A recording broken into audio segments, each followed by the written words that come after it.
Hi friends, good morning. ఈరోజు bread halwa ఎలా చేయాలో చూద్దామండి. చాలా ఈజీగా చేసుకోవచ్చు. మనం స్వీట్ బ్రెడ్ తీసుకొని ఒక 6 స్లైసెస్ ఇలా సైడ్ ఎడ్జెస్ కట్ చేసేసుకోవాలండి.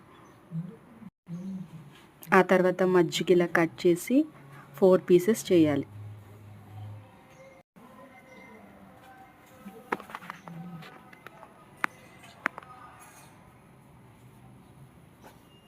తర్వాత కొద్దిగా ఆయిల్ వేసుకొని మనం ఈ బ్రెడ్ ముక్కల్ని చక్కగా దోరగా వేయించుకోవాలండి. అటు ఇటు తిప్పుతూ మనం చక్కగా వేయించుకుంటే మంచి స్మెల్ వస్తుంది, నెక్స్ట్ కలర్ వస్తుందండి. ఇలా క్రిస్పీగా అయిపోవాలి.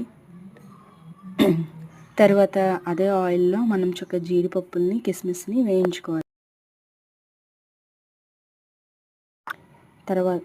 తర్వాత దీంట్లో షుగర్ యాడ్ చేసుకొని కొద్దిగా వాటర్ పోసుకొని, మనం పాకం ఏం రావాల్సిన లేదండి, జస్ట్ కరిగిపోతే చాలు.